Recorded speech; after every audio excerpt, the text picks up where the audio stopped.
Irrigation minister Uttam Kumar Reddy గారి ఆహ్వానం మేరకు మేము అక్కడ ఆ రివ్యూలో పాల్గొనడానికి వెళ్ళడం జరిగింది. ఆ సందర్భంలో మంత్రి గారి రావటం ఒక 2.5 గంటలు లేట్ అయినటువంటి సందర్భంలో ఆ ప్రాంతంలో డ్యూటీ చేస్తున్నటువంటి డీసీపీ, ఏసీపీ, అక్కడ ఉండేటువంటి మిగతా సిబ్బంది అందరం కలిసి భోజనం చేసినాం. కలిసి అక్కడే చాలాసేపు ఉన్నాం. ఆ తదుపరి ఇద్దరు మంత్రులు వస్తున్నటువంటి సందర్భంలో నేను హెలిప్యాడ్ దగ్గర పోయి రిసీవ్ చేసుకునేటువంటి 6 ప్రజాప్రతినిధుల లిస్టులో నా పేరు కూడా ఉండి అక్కడికి వెళ్ళి రిసీవ్ చేసుకుంటున్నటువంటి సందర్భంలో అక్కడ ఉన్న డీసీపీ, ఏసీపీ వీళ్ళు నా పట్ల ప్రవర్తించినటువంటి తీరు, నన్ను అవమానించినటువంటి తీరు మీద ఈరోజు స్పీకర్ గారిని కలిసి ప్రివిలేజేషన్ మోషన్ ఇవ్వటం జరిగింది.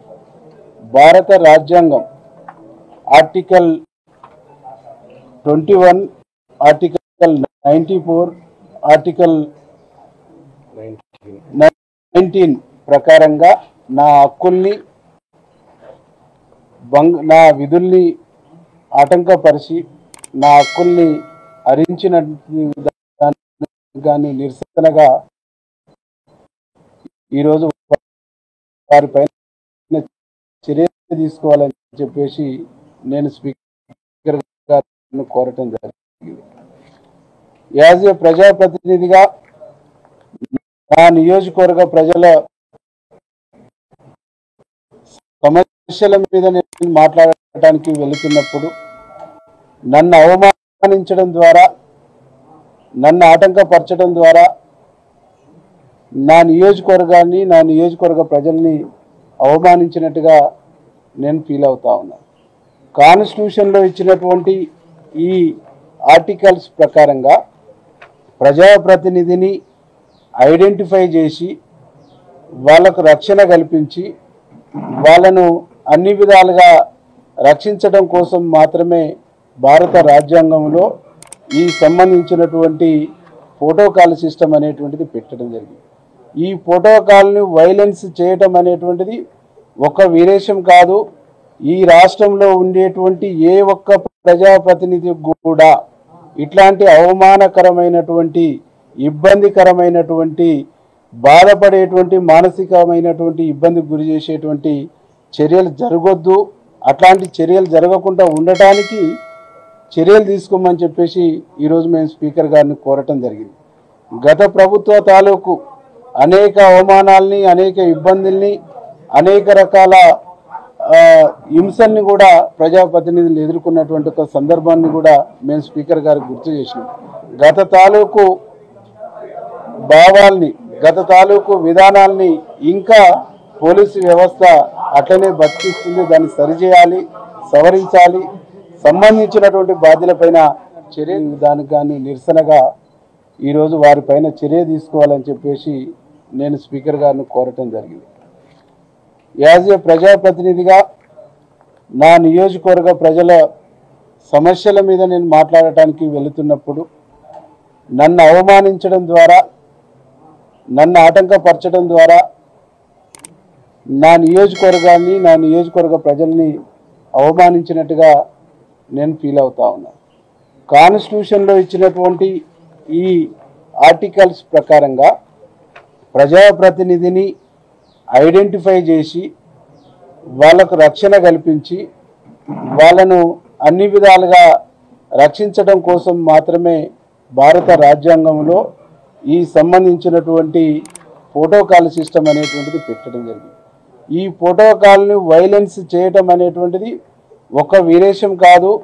ఈ రాష్ట్రంలో ఉండేటువంటి ఏ ఒక్క ప్రజాప్రతినిధి కూడా ఇట్లాంటి అవమానకరమైనటువంటి, ఇబ్బందికరమైనటువంటి, బాధపడేటువంటి, మానసికమైనటువంటి ఇబ్బందికి గురి చేసేటువంటి చర్యలు జరగొద్దు.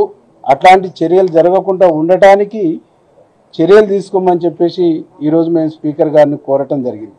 గత ప్రభుత్వ తాలూకు అనేక అవమానాల్ని, అనేక ఇబ్బందుల్ని, అనేక రకాల హింసల్ని కూడా ప్రజాప్రతినిధులు ఎదుర్కొన్నటువంటి ఒక సందర్భాన్ని కూడా మేము స్పీకర్ గారికి గుర్తు చేసినాం. గత తాలూకు భావాల్ని, గత తాలూకు విధానాల్ని ఇంకా పోలీసు వ్యవస్థ అట్లనే బతికిస్తుంది. దాన్ని సరిచేయాలి, సవరించాలి, సంబంధించినటువంటి బాధ్యులపైన చర్య తీసుకోవాలని చెప్పేసి కూడా మేము స్పీకర్ గారిని కోరటం జరిగింది. ఒక ప్రజాప్రతినిధిని పోలీసు వ్యవస్థ అవమానించడం, బాధ పెట్టడం అంటేనే ఆ ప్రజాప్రతినిధిని పలసన చేసి, చులకన చేసి, శత్రువుల ముందు, రకరకాల వ్యక్తుల ముందు ఈ ప్రజాప్రతినిధిని వీక్ చేసేటువంటి ఒక ప్రయత్నం చేస్తున్నట్టుగా నేను భావిస్తా ఉన్నాను. కాబట్టి భారత రాజ్యాంగం ఇచ్చినటువంటి హక్కు, భారత రాజ్యాంగం ఇచ్చినటువంటి నా ప్రొటెక్షన్, భారత రాజ్యాంగం కల్పించినటువంటి నా విధులకు సంబంధించినటువంటి ఆటంకపరిచిన, నా విధులకు సంబంధించినటువంటి ఇబ్బంది చేసిన, నన్ను అడ్డుకున్న ఈ పోలీస్ అధికారులపైన చర్య తీసుకోవాలని చెప్పేసి నేను స్పీకర్ గారిని కోరటం జరిగింది. వారిపైన చర్య తీసుకొని నా హక్కుల్ని కాపాడవలసినటువంటి బాధ్యత తమరి పైన ఉందని చెప్పేసి మేము స్పీకర్ గారిని విజ్ఞప్తి చేయటం జరిగింది. ఈరోజు అక్కడ ఉండేటువంటి అధికారులు నేను ఈ ప్రివిలైజేషన్ మోషన్ ఇస్తున్నానని తెలిసిన తర్వాత కింది స్థాయి పాపం, ఏ పాపం తెలియనటువంటి కింది స్థాయి పోలీసుల పైన వాళ్ళు నోటీసులు ఇచ్చి, కానిస్టేబుల్ పైన నోటీసులు ఇచ్చేటువంటి ఒక ప్రయత్నం చేస్తున్నారు. దాన్ని కూడా నేను తీవ్రంగా ఖండిస్తున్నాను. అక్కడ ఏ డ్యూటీ ఎవరు చేయాలి, ఎక్కడ ఎవరు ఉండాలి, ఎక్కడ ఏ పద్ధతిలో రక్షణ కల్పించాలని చెప్పేసి డ్యూటీ చార్ట్ను ఇవ్వవలసింది అక్కడ ఉండేటువంటి రేంజ్ సంబంధించినటువంటి సిపిగా, అక్కడ ఇంప్లిమెంటేషన్ చేయవలసింది అక్కడ ఉన్న డీసీపీలు, ఏసీపీలు. వీళ్ళని వదిలిపెట్టి మామూలు కానిస్టేబుల్ పైన నోటీసులు ఇవ్వటం, వాళ్ళకు షోకా చేయటం అనేటువంటి దాన్ని ఖండిస్తూ, వాళ్ళు కాదు ప్రధానమైనటువంటి బాధ్యత వహించాలని చెప్పేసి నేను ఈ సందర్భంగా డిమాండ్ చేస్తాను.